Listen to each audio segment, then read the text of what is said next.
हाँ जी स्टूडेंट्स, ਜਿਵੇਂ ਕਿ ਆਪਾਂ ਟੋਟਲ ਯੂਟਿਲਿਟੀ ਤੇ ਮਾਰਜਨ ਯੂਟਿਲਿਟੀ ਨੂੰ ਇਹ ਰਿਲੇਸ਼ਨਸ਼ਿਪ ਟੇਬਲ ਦੇ ਥਰੂ ਆਪਾਂ ਇਹਨਾਂ ਨੂੰ ਸਟੱਡੀ ਕੀਤਾ ਵਾ।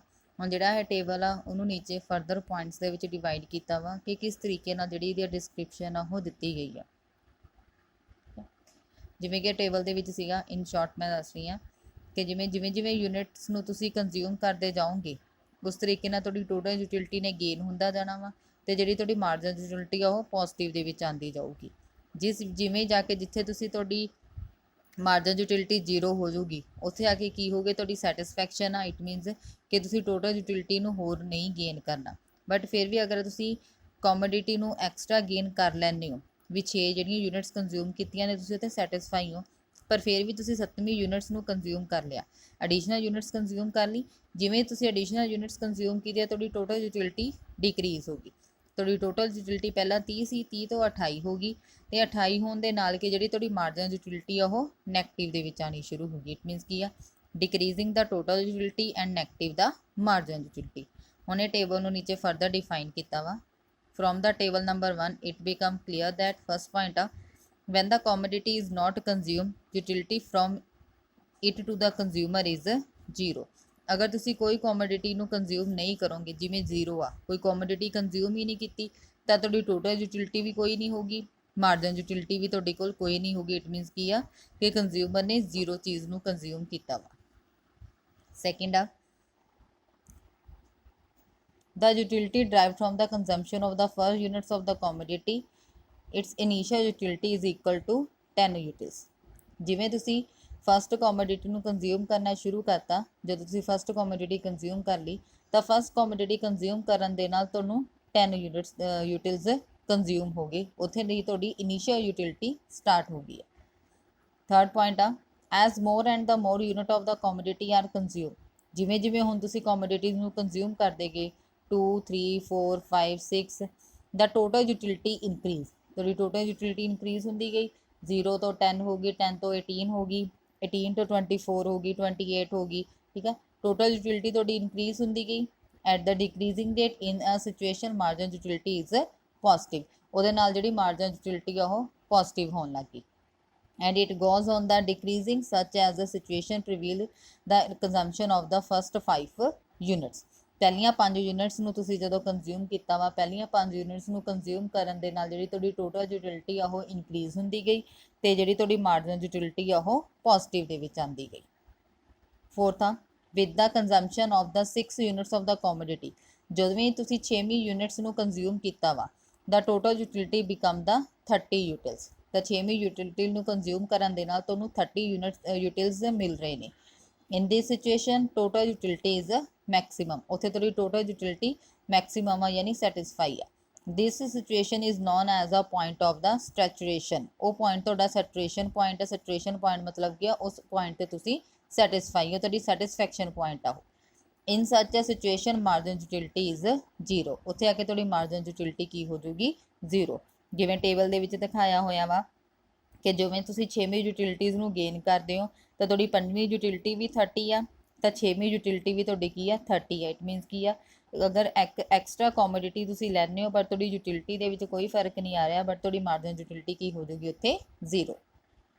And the last, if the consumption is continue even after the point of saturation, if the 7th units of the commodity is consumed, ਅਗਰ ਤੁਸੀਂ ਫਿਰ ਵੀ ਇੱਕ ਤੁਸੀਂ ਸੈਚੂਰੇਸ਼ਨ ਪੁਆਇੰਟ ਤੇ ਪਹੁੰਚ ਗਏ, ਇਟ ਮੀਨਸ ਸੈਟਿਸਫੈਕਸ਼ਨ ਪੁਆਇੰਟ ਤੇ ਪਹੁੰਚ ਕੇ ਵੀ ਅਗਰ ਤੁਸੀਂ 7ਵੀਂ ਯੂਨਿਟਸ ਨੂੰ ਕੰਜ਼ਿਊਮ ਕਰ ਰਹੇ ਹੋ ਟੋਟਲ ਯੂਟਿਲਿਟੀ ਦੇ ਵਿੱਚ, ਦੈਨ ਦਾ ਟੋਟਲ ਯੂਟਿਲਿਟੀ ਕੀ ਹੋ ਜਾਊਗੀ, ਤੁਹਾਡੀ ਫਾਲ ਹੋ ਗਈ।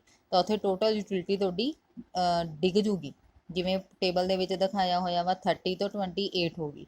In such a situation marginal utility become the negative which is equal to -2 utils. ਠੀਕ ਹੈ, ਤਾਂ ਤੁਹਾਡੀ ਜਿਹੜੀ ਮਾਰਜਨ ਯੂਟਿਲਿਟੀ ਆ ਉਹ ਵੀ ਕੀ ਹੋ ਜੂਗੀ, ਨੈਗੇਟਿਵ ਦੇ ਵਿੱਚ ਸ਼ੁਰੂ ਹੋ ਜੂਗੀ।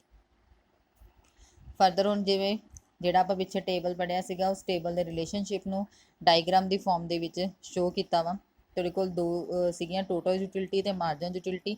ਹੁਣ ਇਹ ਟੋਟਲ ਯੂਟਿਲਿਟੀ ਤੇ ਮਾਰਜਨ ਯੂਟਿਲਿਟੀ ਨੂੰ ਆਪਾਂ ਡਾਇਗਰਾਮ ਦੀ ਫਾਰਮ ਦੇ ਵਿੱਚ ਐਕਸਪਲੇਨ ਕਰਾਂਗੇ ਵੀ ਕਿਸ ਤਰੀਕੇ ਨਾਲ ਅਸੀਂ ਇਹਨੂੰ ਇਕੁਅਲ ਕਰਕੇ ਆਪਣੇ ਆਪ ਦੀ ਜਿਹੜੀ ਯੂਟਿਲਿਟੀ ਆ ਉਹਨੂੰ ਮੈਕਸੀਮਾਈਜ਼ ਕਰ ਰਹੇ ਹਾਂ। ਠੀਕ ਹੈ, ਜਿਵੇਂ O ਐਕਸਿਸ ਤੇ ਲਈਆਂ ਹੋਈਆਂ ਨੇ units consume of X commodity, O Y ਤੇ ਲਈਆਂ ਹੋਈਆਂ ਨੇ ਟੋਟਲ ਯੂਟਿਲਿਟੀ। ਠੀਕ ਹੈ, ਤੇ ਆਪਣੀ ਐਕਸ ਕੋਮੋਡਿਟੀ ਤੇ ਲੈਣੀਆਂ ਨੇ ਆਪਾਂ ਯੂਨਿਟਸ ਕੰਜ਼ਿਊਮ ਕੀਤੀਆਂ ਨੇ 0 ਤੋਂ ਲੈ ਕੇ 7 ਤੱਕ, 0 1 2 3 4 5 6 7। ਠੀਕ ਹੈ, ਤੇ ਆਪਾਂ ਟੋਟਲ ਯੂਟਿਲਿਟੀ ਆਪਣੇ ਕੋਲ ਆਈ ਆ, ਟੋਟਲ ਯੂਟਿਲਿਟੀ ਆਪਾਂ ਗੇਨ ਕੀਤੀਆਂ ਨੇ 30 ਤੱਕ ਗੇਨ ਕੀਤੀਆਂ ਨੇ, 0 10 18 24 28। ਤਾਂ ਆਪਾਂ ਕੀ ਆ ਕਿ ਇਕੁਅਲ ਡਿਫਰੈਂਸ ਦੇ ਨਾਲ ਆਪਾਂ ਸ਼ੁਰੂ ਕਰਤਾ 0 5 10 15 20 25 30 ਤੇ ਲਾਸਟ ਇਜ਼ 35 ਤੱਕ। ਹੁਣ ਜਿਵੇਂ ਜਿਵੇਂ ਯੂਨਿਟਸ ਨੂੰ ਆਪਾਂ ਕੰਜ਼ਿਊਮ ਕਰਦੇ ਜਾਵਾਂਗੇ, ਉਹ ਜਿੱਥੇ ਜਿੱਥੇ ਪੁਆਇੰਟ ਆਊਗਾ ਆਪਾਂ ਉਵੇਂ ਪੁਆਇੰਟ ਲਗਾਉਂਦੇ ਜਾਵਾਂਗੇ। ਹੁਣ ਦੇਖੋ ਜਿਵੇਂ ਕਿ ਆ ਆਪਾਂ ਫਸਟ ਕੋਮੋਡਿਟੀ ਕੰਜ਼ਿਊਮ ਕੀਤੀ ਆ, ਉਸ ਟੇਬਲ ਦੇ ਥਰੂ ਦੇ ਨਾਲ ਆ, ਦੇਖੋ ਜਿਵੇਂ ਆਪਾਂ ਫਸਟ ਕੋਮੋਡਿਟੀ ਕੰਜ਼ਿਊਮ ਕੀਤੀ ਆ, ਫਸਟ ਕੋਮੋਡਿਟੀ ਕੰਜ਼ਿਊਮ ਕਰਨ ਨਾਲ ਟੋਟਲ ਯੂਟਿਲਿਟੀ ਹੋਈ ਆਪਣੇ ਕੋਲ 10। ਤੇ ਜੇ ਦੇਖੋ ਫਸਟ ਕੋਮੋਡਿਟੀ ਕੰਜ਼ਿਊਮ ਕਰਨ ਦੇ ਨਾਲ ਟੋਟਲ ਯੂਟਿਲਿਟੀ ਹੋਗੀ 10। ਉਸ ਤੋਂ ਬਾਅਦ ਸੈਕਿੰਡ ਕੋਮੋਡਿਟੀ ਕੰਜ਼ਿਊਮ ਕੀਤੀ ਹੈ, ਸੈਕਿੰਡ ਕੋਮੋਡਿਟੀ ਕੰਜ਼ਿਊਮ ਕਰਨ ਨਾਲ ਟੋਟਲ ਯੂਟਿਲਿਟੀ ਤੁਹਾਡੀ ਇਨਕਰੀਜ਼ ਹੋ ਗਈ ਸੀਗੀ 18। ਤਾਂ ਸੈਕਿੰਡ ਕੋਮੋਡਿਟੀ ਕੰਜ਼ਿਊਮ ਕੀਤੀ ਆ ਤਾਂ ਟੋਟਲ ਯੂਟਿਲਿਟੀ ਹੋ ਜੂਗੀ 18। 15 ਤੇ 20 ਦੇ ਵਿੱਚ ਜਿਹੜਾ ਪੁਆਇੰਟ ਆਊਗਾ 18, 20 ਤੋਂ ਥੋੜਾ ਜਿਹਾ 2 ਪੁਆਇੰਟ ਨੀਚੇ ਆ ਜਾਊਗਾ ਤੁਹਾਡੇ ਕੋਲ 18। ਉਸ ਤੋਂ ਬਾਅਦ ਤੁਸੀਂ ਤੀਜੀ ਯੂਟਿਲਿਟੀ ਨੂੰ ਯਾਨੀ ਯੂਨਿਟਸ ਨੂੰ ਕੰਜ਼ਿਊਮ ਕੀਤਾ ਵਾ ਤਾਂ ਤੁਹਾਡੀ ਟੋਟਲ ਯੂਟਿਲਿਟੀ ਆ ਰਹੀ ਆ 24। ਥਰਡ ਯੂਟਿਲਿਟੀ ਆਪਾਂ ਯੂਨਿਟਸ ਨੂੰ ਕੰਜ਼ਿਊਮ ਕੀਤਾ, ਥਰਡ ਯੂਨਿਟਸ ਨੂੰ ਕੰਜ਼ਿਊਮ ਕਰਨ ਨਾਲ ਮੇਰੇ ਕੋਲ ਕੋਮੋਡਿਟੀ ਮੈਂ ਯੂਟਿਲਿਟੀ ਮੈਨੂੰ ਆ ਰਹੀ ਆ 24। 25 ਤੋਂ ਇੱਕ ਪੁਆਇੰਟ ਨੀਚੇ ਆ ਜਾਊਗਾ 24। ਸੇਮ ਜਦੋਂ ਮੈਂ 4 ਯੂਨਿਟਸ ਨੂੰ ਕੰਜ਼ਿਊਮ ਕੀਤਾ ਵਾ, 4 ਯੂਨਿਟਸ ਕੰਜ਼ਿਊਮ ਕਰਨ ਨਾਲ ਮੇਰੀ ਟੋਟਲ ਯੂਟਿਲਿਟੀ ਆ ਰਹੀ ਆ 28, ਇਨਕਰੀਜ਼ ਹੋ ਗਈ। 4 ਯੂਨਿਟਸ ਨੂੰ ਮੈਂ ਕੰਜ਼ਿਊਮ ਕੀਤਾ, 4 ਯੂਨਿਟਸ ਨੂੰ ਕੰਜ਼ਿਊਮ ਕਰਨ ਨਾਲ ਮੇਰੀ ਟੋਟਲ ਯੂਟਿਲਿਟੀ ਹੋ ਰਹੀ ਆ 28। ਨੈਕਸਟ ਮੈਂ 5th ਯੂਨਿਟਸ ਨੂੰ ਕੰਜ਼ਿਊਮ ਕੀਤਾ, 5th ਯੂਨਿਟਸ ਕੰਜ਼ਿਊਮ ਕਰਨ ਨਾਲ ਮੇਰੀ ਟੋਟਲ ਯੂਟਿਲਿਟੀ ਬਣ ਰਹੀ ਹੈ 30। 5th ਯੂਨਿਟਸ ਨੂੰ ਮੈਂ ਕੰਜ਼ਿਊਮ ਕੀਤਾ, 5th ਯੂਨਿਟਸ ਨੂੰ ਕੰਜ਼ਿਊਮ ਕਰਨ ਨਾਲ ਮੇਰੀ ਟੋਟਲ ਯੂਟਿਲਿਟੀ ਬਣਦੀ ਆ 30। ਅਬ ਬਿਲਕੁਲ ਸਟ੍ਰੇਟ ਪੁਆਇੰਟ ਦੇ ਵਿੱਚ ਆ। ਸੇਮ ਇੱਦਾਂ ਹੀ ਜਦੋਂ ਮੈਂ 6 ਯੂਨਿਟਸ ਨੂੰ ਕੰਜ਼ਿਊਮ ਕੀਤਾ ਮੇਰੀ ਟੋਟਲ ਯੂਟਿਲਿਟੀ ਬਣ ਰਹੀ ਆ 30, ਕਿਉਂਕਿ 5th ਤੇ 6 ਦੇ ਵਿੱਚ ਮੇਰੀ ਟੋਟਲ ਯੂਟਿਲਿਟੀ ਦੇ ਵਿੱਚ ਕੋਈ ਫਰਕ ਨਹੀਂ ਆਇਆ।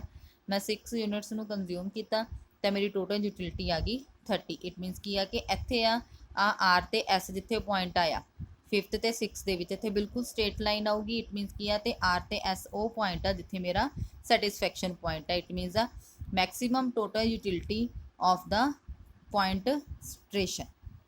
ਠੀਕ ਆ, ਯਾਨੀ ਇੱਥੇ ਮੇਰੀ ਮੈਕਸਿਮਮ ਟੋਟਲ ਯੂਟਿਲਿਟੀ ਹੈ, ਜਾਂ ਤੁਸੀਂ ਇਹਨੂੰ ਲਿਖ ਸਕਦੇ ਹੋ ਪੁਆਇੰਟ ਸੈਟਰੇਸ਼ਨ ਪੁਆਇੰਟ, ਸੈਟਿਸਫੈਕਸ਼ਨ ਪੁਆਇੰਟ ਲਿਖ ਸਕਦੇ ਹੋ। ਬਿਲਕੁਲ ਸਟ੍ਰੇਟ ਲਾਈਨ ਬਣੂਗੀ ਆਰ ਤੇ ਐਸ ਦੇ ਵਿੱਚ। ਉਸ ਤੋਂ ਬਾਅਦ ਜਦੋਂ ਮੈਂ 7ਵੀਂ ਯੂਨਿਟਸ ਨੂੰ ਕੰਜ਼ਿਊਮ ਕੀਤਾ ਮੇਰੀ ਟੋਟਲ ਯੂਟਿਲਿਟੀ ਹੋ ਗਈ 28। ਮੈਂ 7 ਯੂਨਿਟਸ ਨੂੰ ਕੰਜ਼ਿਊਮ ਕੀਤਾ ਮੇਰੀ ਟੋਟਲ ਯੂਟਿਲਿਟੀ ਹੋ ਗਈ 28। ਆ ਦੇਖੋ ਆ ਬਿਲਕੁਲ ਸਿੱਧੀ ਲਾਈਨ ਜਾ ਰਹੀ ਆ, ਕਿਉਂਕਿ ਇੱਥੇ ਵੀ ਜਾ ਕੇ ਤੁਹਾਡੇ ਕੋਲ 4th ਯੂਨਿਟਸ 'ਤੇ ਵੀ 28 ਸੀਗੀ। ਉਸ ਤੋਂ ਬਾਅਦ ਜਿਹੜੀ ਲਾਈਨ ਆ ਉਹ ਆਪਾਂ ਡਾਟਡ ਲਾਈਨ ਨਾਲ ਸ਼ੋਅ ਕਰਾਂਗੇ, ਜਿਹੜੀ ਆਪਾਂ 7 ਯੂਨਿਟਸ ਤੱਕ ਕੰਜ਼ਿਊਮ ਕਰਨਾ। ਫਿਰ ਉਸ ਤੋਂ ਬਾਅਦ ਆਪਾਂ ਲਾਈਨ ਸ਼ੋਅ ਕਰਨੀ ਆ। ਠੀਕ ਆ, ਲਾਈਨ ਜਿਹੜੀ ਸ਼ੋਅ ਕਰਨੀ ਆ 0 ਤੋਂ ਸ਼ੁਰੂ ਕਰਾਂਗੇ। ਆ ਦੇਖੋ ਉੱਪਰ ਨੂੰ ਹੁੰਦੀ ਜਾ ਰਹੀ ਆ, ਉੱਪਰ ਨੂੰ ਹੁੰਦੀ ਜਾਣ ਦਾ ਮਤਲਬ ਕੀ ਆ ਕਿ ਮੇਰੀ ਜਿਹੜੀ ਟੋਟਲ ਯੂਟਿਲਿਟੀ ਆ ਉਹ ਇਨਕਰੀਜ਼ ਹੁੰਦੀ ਜਾ ਰਹੀ ਆ। ਠੀਕ ਆ, ਜਿਵੇਂ ਜਿਵੇਂ ਇਨਕਰੀਜ਼ ਹੁੰਦੀ ਜਾ ਰਹੀ ਆ 28 ਤੋਂ ਬਾਅਦ 5th ਤੇ ਜਾ ਕੇ ਮੇਰੀ 30 ਹੋ ਗਈ, 5th ਤੋਂ ਬਾਅਦ 6 ਜਾ ਕੇ ਮੇਰੀ ਬਿਲਕੁਲ ਸਟ੍ਰੇਟ ਲਾਈਨ ਦੇ ਵਿੱਚ ਹੋ ਗਈ। ਇਟ ਮੇਰੀ ਟੋਟਲ ਯੂਟਿਲਿਟੀ ਆ ਉਹਨੇ ਇਸ ਤਰੀਕੇ ਨਾਲ ਇਨਕਰੀਜ਼ ਹੁੰਦਿਆ ਜਾਣਾ ਵਾ। ਜਿਵੇਂ ਜਿਵੇਂ ਇਨਕਰੀਜ਼ ਹੁੰਦੀ ਜਾ ਰਹੀ ਹੈ ਇੱਕ ਪੁਆਇੰਟ ਤੇ ਜਾ ਕੇ ਉਹ ਇਕੁਅਲ ਹੋ ਜੂਗੀ। ਇੱਕ ਪੁਆਇੰਟ ਤੇ ਇਕੁਅਲ ਹੋਣ ਤੋਂ ਬਾਅਦ ਦੇਖੋ ਉਹ ਲਾਈਨ ਥੋੜਾ ਨੀਚੇ ਨੂੰ ਜਾ ਰਹੀ ਆ। ਨੀਚੇ ਨੂੰ ਜਾਣ ਦਾ ਮਤਲਬ ਕੀ ਆ, ਲਾਈਨ ਮੇਰੀ ਕੀ ਆ ਟੋਟਲ ਯੂਟਿਲਿਟੀ ਡਿਕਲਾਈਨ ਹੁੰਦੀ ਜਾ ਰਹੀ ਹੈ ਨਾ। ਦੇਖੋ ਆ 0 ਤੋਂ ਉੱਪਰ ਨੂੰ ਜਾ ਰਹੀ ਹੈ ਸਾਰੀ ਦੀ ਸਾਰੀ। ਇਟ ਮੀਨਸ ਮੇਰੀ ਇਹ ਕੀ ਆ ਪੋਜ਼ਿਟਿਵ ਯੂਟਿਲਿਟੀ ਜਾ ਰਹੀ ਆ, ਮੇਰੀ ਜਿਹੜੀ ਟੋਟਲ ਯੂਟਿਲਿਟੀ ਆ ਉਹ ਇਨਕਰੀਜ਼ ਹੋ ਰਹੀ ਆ। ਸੈਕਿੰਡ ਪੁਆਇੰਟ ਤੇ ਸੀਗਾ ਨਾ increasing the total utility and the positive margin utility. ਠੀਕ ਹੈ ਨਾ, ਮੇਰੀ ਯੂਟਿਲਿਟੀ ਇਨਕਰੀਜ਼ ਹੁੰਦੀ ਜਾ ਰਹੀ ਹੈ। ਇਨਕਰੀਜ਼ ਯੂਟਿਲਿਟੀ ਹੋਣ ਦੇ ਨਾਲ ਇੱਥੇ 5th ਤੇ 6 ਦੇ ਵਿੱਚ ਜਾ ਕੇ ਬਿਲਕੁਲ ਮੇਰੀ ਸਟ੍ਰੇਟ ਲਾਈਨ ਹੋ ਜੂਗੀ। ਸਟ੍ਰੇਟ ਲਾਈਨ ਤੋਂ ਬਾਅਦ ਨੈਕਸਟ ਜਾ ਕੇ ਜਦੋਂ ਮੈਂ 7ਵੀਂ ਯੂਨਿਟਸ ਨੂੰ ਕੰਜ਼ਿਊਮ ਕੀਤਾ ਮੇਰੀ ਕੀ ਹੈ ਟੋਟਲ ਯੂਟਿਲਿਟੀ ਡਿਕਰੀਜ਼ ਹੋ ਜੂਗੀ। ਇੱਥੇ ਜਾ ਕੇ ਮੇਰੀ ਜਿਹੜੀ ਲਾਈਨ ਆ ਉਹ ਡਿਕਰੀਜ਼ ਲਾਈਨ ਸ਼ੋ ਹੋ ਜੂਗੀ। ਕਲੀਅਰ ਆ। ਆਰ ਤੇ ਐਸ ਯਾਨੀ 5th ਤੇ 6 ਪੁਆਇੰਟ ਦੇ ਵਿੱਚ ਆਪਾਂ ਉਹਨੂੰ ਸ਼ੋ ਕਰਾਂਗੇ, ਪੁਆਇੰਟ ਦਾ ਨਾਮ ਦੇਵਾਂਗੇ ਆਰ ਤੇ ਐਸ। ਜਿੱਥੇ ਆਹ equal line straight line show ਹੋਗੀ ਉੱਥੇ ਤੁਸੀਂ ਕਹੋਗੇ ਇਹ ਮੈਕਸਿਮਮ ਟੋਟਲ ਯੂਟਿਲਿਟੀ। ਠੀਕ ਆ, ਜਾਂ ਫਿਰ ਤੁਸੀਂ ਇਹਨੂੰ ਕਹੋਗੇ ਪੋਜ਼ਿਟਿਵ ਸੈਟਰੇਸ਼ਨ ਯੂਟਿਲਿਟੀ, ਪੁਆਇੰਟ ਸੈਟਰੇਸ਼ਨ। ਠੀਕ ਆ, ਜਿੱਥੇ ਤੁਸੀਂ ਸੈਟਿਸਫਾਈਂਗ ਹੋ। ਹੁਣ ਇਹਦੇ ਨਾਲ ਹੀ ਆਪਾਂ ਬਿਲਕੁਲ ਨੀਚੇ ਆਪਾਂ ਸੇਮ ਮਾਰਜਨ ਯੂਟਿਲਿਟੀ ਦਾ ਪੁਆਇੰਟ ਬਣਾਵਾਂਗੇ। ਮਾਰਜਨ ਯੂਟਿਲਿਟੀ ਦੇ ਵਿੱਚ ਦੇਖੋ ਓ ਐਕਸਿਸ ਤੇ ਆਪਾਂ ਸੇਮ ਯੂਨਿਟਸ ਕੰਜ਼ਿਊਮ ਲਵਾਂਗੇ ਤੇ ਓ ਵਾਈ ਤੇ ਆਪਾਂ ਮਾਰਜਨਲ ਲਵਾਂਗੇ। ਜਿੱਥੇ ਇਹਦੇ ਵਿੱਚ ਆਪਾਂ ਓ ਵਾਈ ਤੇ ਲਈਆਂ ਸੀ ਟੋਟਲ ਤੇ ਇੱਥੇ ਓ ਵਾਈ ਤੇ ਲਵਾਂਗੇ ਮਾਰਜਨਲ।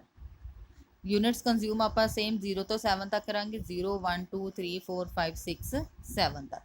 ਤੇ ਮਾਰਜਨਲ ਯੂਟਿਲਿਟੀ ਜਿਵੇਂ ਜਿਵੇਂ ਮਾਰਜਨਲ ਯੂਟਿਲਿਟੀ ਸੀ ਸਾਡੇ ਕੋਲ 10 8 6 4 2 0 -2 ਯਾਨੀ 10 ਤੱਕ ਹਾਈਐਸਟ ਸੀਗੀ ਤੇ ਨੀਚੇ ਮਾਈਨਸ ਦੇ ਵਿੱਚ ਲੈ ਕੇ ਜਾਣਾ। ਆਪਾਂ 2 2 ਦੇ ਡਿਫਰੈਂਸ ਨਾਲ ਲੈ ਲਈ 2 4 6 8 10 12 ਤੇ ਨੀਚੇ ਮਾਈਨਸ ਦੇ 2। ਹੁਣ ਇਹਦੇ ਵਿੱਚ ਵੀ ਆ ਜਿਵੇਂ ਜਿਵੇਂ ਯੂਨਿਟਸ ਨੂੰ ਆਪਾਂ ਕੰਜ਼ਿਊਮ ਕਰਦੇ ਜਾਵਾਂਗੇ ਉਸ ਤਰੀਕੇ ਨਾਲ ਆਪਾਂ ਮਾਰਜਨਲ ਯੂਟਿਲਿਟੀ ਨੂੰ ਸ਼ੋ ਕਰਦੇ ਜਾਵਾਂਗੇ। ਜਿਵੇਂ ਆਪਾਂ ਫਸਟ ਯੂਨਿਟਸ ਨੂੰ ਕੰਜ਼ਿਊਮ ਕੀਤਾ ਸੀ ਤਾਂ ਆਪਣੀ ਮਾਰਜਨਲ ਯੂਟਿਲਿਟੀ ਸੀਗੀ 10।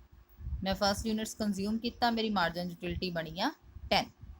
ठीक है सेम मैं सैकेंड यूनिट्स नू कंज्यूम किया सैकेंड यूनिट्स नू कंज्यूम करना मेरी मार्जिन यूटिलिटी बनी सी 8। मैं सैकेंड यूनिट्स कंज्यूम की मेरी मार्जिन यूटिलिटी बन गई 8।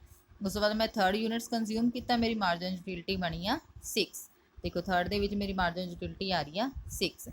फिर मैं 4 यूनिट्स नू कंज्यूम किया मेरी मार्जिन यूटिलिटी आ रही है 4। 4 यूनिट्स कंज्यूम करना मार्जिन यूटिलिटी आ रही है 4। फिफ्थ यूनिट्स मैं कंज्यूम किया मेरी मार्जिन यूटिलिटी बन गई 0। फिफ्थ यूनिट्स नू कंज्यूम किया मार्जिन यूटिलिटी बन गई 0। जो मैं 6 यूनिट्स नू कंज्यूम किया मेरी मार्जिन यूटिलिटी बन गई आ 0। ठीक है 6 यूनिट्स नू कंज्यूम करना मेरी मार्जिन यूटिलिटी बन गई 0। जो मैं 7वीं यूनिट्स कंज्यूम किया मेरी मार्जिन यूटिलिटी आ गई माइनस दे 0। आ मेरी 7वीं यूटिलिटी है मार्जिन यूटिलिटी आई माइनस दे 0 तो जी नैगेटिव पॉइंट है नीचे शो होंगे ने। ठीक है आ जो डॉटेड लाइन आ ये माइनस की लाइन शो हो रही है। ठीक है ਇਹਦੇ ਨਾਲ ਕੀ ਆ ਰਹੀ ਆ ਜਿਹੜੀ ਮਾਰਜਨ ਯੂਟਿਲਿਟੀ ਆ ਉਹ ਡਿਕਲਾਈਨ ਲਾਈਨ ਸ਼ੋ ਕਰ ਰਹੀ ਆ। ਠੀਕ ਹੈ ਕਿ ਜਿਵੇਂ ਜਿਵੇਂ ਮੇਰੀ ਟੋਟਲ ਯੂਟਿਲਿਟੀ ਮੇਰੀ ਸੀਗੀ ਅਪਰ ਲਾਈਨ ਸ਼ੋ ਕਰ ਰਹੀ ਆ। ਮੇਰੇ ਜਿਵੇਂ ਜਿਵੇਂ ਟੋਟਲ ਯੂਟਿਲਿਟੀ ਮੈਂ ਜਿਵੇਂ ਜਿਵੇਂ ਗੁੱਡਸ ਨੂੰ ਕੰਜ਼ਿਊਮ ਕਰਦੇ ਜਾ ਰਹੀ ਹਾਂ ਉਸ ਤਰੀਕੇ ਨਾਲ ਮੇਰੀ ਟੋਟਲ ਯੂਟਿਲਿਟੀ ਕੀ ਆ ਉਹ ਇਨਕਰੀਜ਼ ਹੁੰਦੀ ਜਾ ਰਹੀ ਆ। ਤੇ ਮਾਰਜਨ ਯੂਟਿਲਿਟੀ ਕੀ ਆ ਕਿ ਮੈਂ ਜਿਵੇਂ ਜਿਵੇਂ ਗੁੱਡਸ ਨੂੰ ਕੰਜ਼ਿਊਮ ਕਰਦੀ ਜਾ ਰਹੀ ਮੈਂ ਉਸ ਤਰੀਕੇ ਨਾਲ ਮੇਰੀ ਮਾਰਜਨ ਯੂਟਿਲਿਟੀ ਕੀ ਆ ਉਹ ਡਿਕਲਾਈਨ ਹੁੰਦੀ ਜਾ ਰਹੀ ਆ। ठीक है आ जो 6 पॉइंट है आ वाला 6 पॉइंट बिल्कुल स्ट्रेट होना चाहिए जिथे आ स्ट्रेट लाइन जाके मैच कर रही है। ठीक है क्लीयर है क्योंकि इतने 6 पॉइंट के उत्ते जाके ही मेरी 30 यूनिट्स से 0 आई सी। इट मीनस मैं इतने बिल्कुल सैटिस्फाई सी तो जी 6 पॉइंट है इनू 6 नू 6 के नाल आपां की करांगे मैच कर देंगे डॉटेड लाइन के नाल।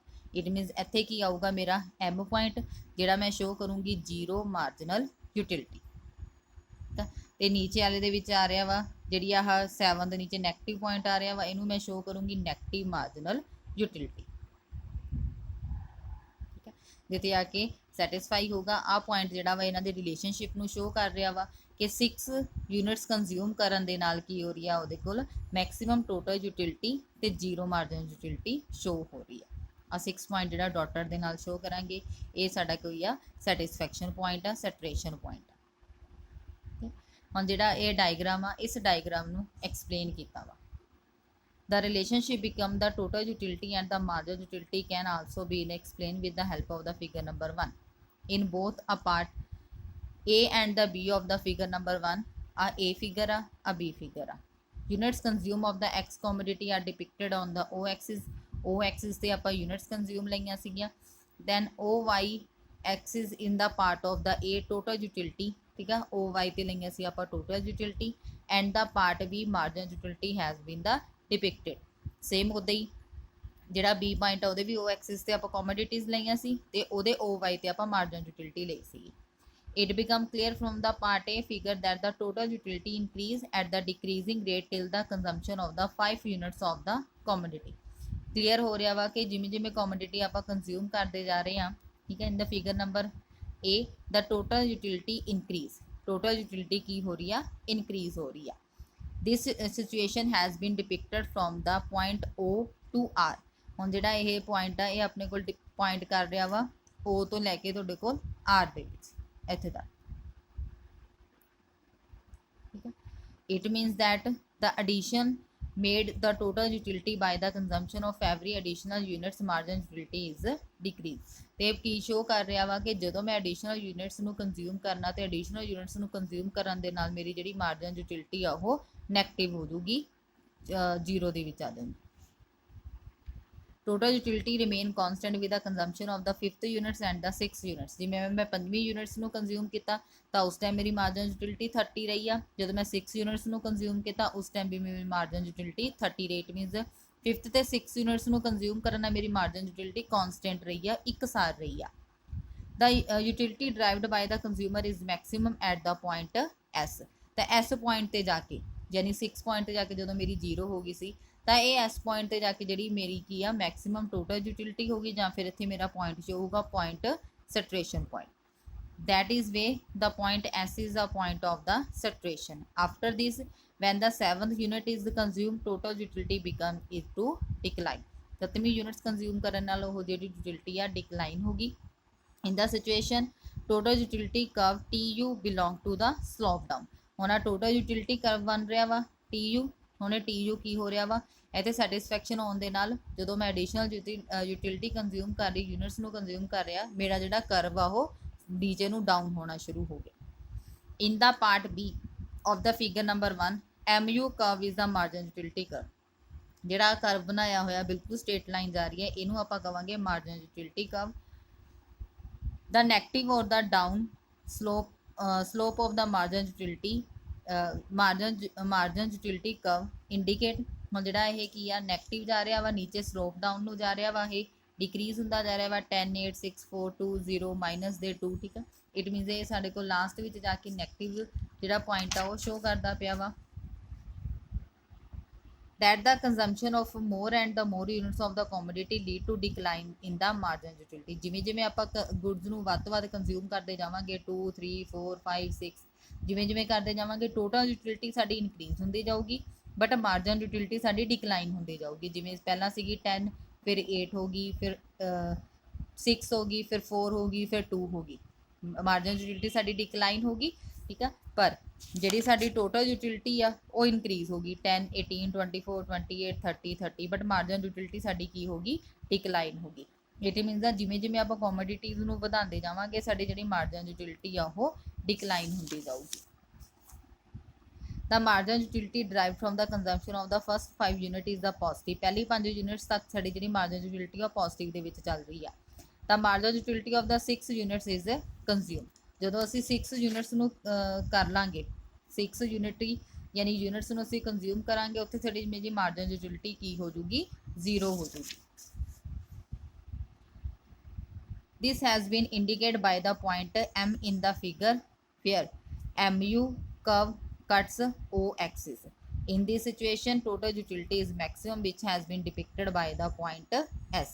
फिर वो की होगा जिहड़ा फिगर आ MU फिगर आ O axis ਨੂੰ ਕੱਟ ਕਰ ਦੂਗਾ ਜਿਹੜਾ ਇਹਦੇ ਵਿੱਚ ਆਹ MU ਫਿਗਰ ਆ ਠੀਕ ਹੈ ਇਹਨੇ ਕੀ ਕਰਨਾ ਜਿਹੜੀ O axis ਲਾਈਨ ਆ ਉਹਨੂੰ ਕੱਟ ਕਰ ਦੇਣੀ ਹੈ ਕਿਉਂਕਿ ਜਿਹੜੀ ਸਾਡੀ ਮਾਰਜਨ ਯੂਟਿਲਿਟੀ ਉਹ ਨੈਗੇਟਿਵ ਦੇ ਵਿੱਚ ਜਾ ਰਹੀ ਹੈ ਨੀਚੇ ਨੂੰ ਜਾ ਰਹੀ ਆ ਠੀਕ ਹੈ। ਹਰ ਇੱਕ ਪੁਆਇੰਟ ਨੂੰ ਆਪਾਂ ਮੈਚਿਟ ਕਰਨਾ ਵਾ ਤਾਂ O ਐਕਸਿਸ ਤੇ ਜਾ ਕੇ ਜਿਹੜੀ ਮਾਰਜਨ ਯੂਟਿਲਿਟੀ ਉਹ ਨੈਗੇਟਿਵ ਸ਼ੋ ਹੋਊਗੀ ਤਾਂ ਉਹਨੇ O ਐਕਸਿਸ ਪੁਆਇੰਟ ਨੂੰ ਕੱਟ ਕਰਨਾ ਵਾ। ਆ ਦੇਖੋ ਇੱਥੇ ਕੱਟ ਕੀਤਾ ਵਾ ਜਿਹੜਾ ਇਹ ਪੁਆਇੰਟ ਕੱਟ ਕੀਤਾ ਵਾ ਉਹ ਸਾਡਾ ਨੈਗੇਟਿਵ ਪੁਆਇੰਟ ਹੋਊਗਾ ਯਾਨੀ ਉਹ ਨੈਗੇਟਿਵ ਮਾਰਜਨ ਯੂਟਿਲਿਟੀ ਹੋਊਗੀ ਜਿੱਥੇ ਜਾ ਕੇ ਅਸੀਂ ਸੈਟਿਸਫਾਈ ਹੋ ਜਾਾਂਗੇ ਉੱਥੇ ਮੇਰੀ ਹੋ ਜੂਗੀ 0 ਮਾਰਜਨਲ ਯੂਟਿਲਿਟੀ ਤੇ ਉੱਥੇ ਪੁਆਇੰਟ ਹੋ ਜੂਗਾ M।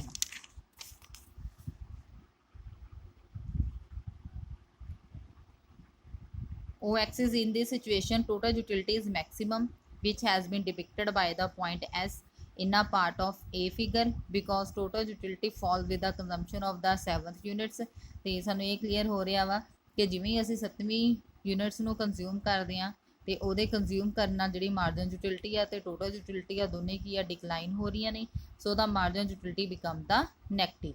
This situation has been depicted by the point N in the part of the B in figure number 1। ਜਿਵੇਂ ਫਿਗਰ ਨੰਬਰ 1 ਦੇ ਵਿੱਚ ਜਿਹੜਾ ਸੈਕਿੰਡ ਡਾਇਗਰਾਮ ਆ ਉਹਦੇ ਵਿੱਚ ਸ਼ੋ ਕੀਤਾ ਗਿਆ ਵਾ ਕਿ ਜਿਹੜੀ ਮਾਰਜਨ ਯੂਟਿਲਿਟੀ ਆ ਉਹ ਕੀ ਆ ਨੈਗੇਟਿਵ ਹੋ ਰਹੀ ਹੈ ਤੇ ਨੈਗੇਟਿਵ ਹੋਣ ਦੇ ਨਾਲ ਉਹਨੂੰ ਆਪਾਂ ਪੁਆਇੰਟ ਦਿੱਤਾ ਵਾ N।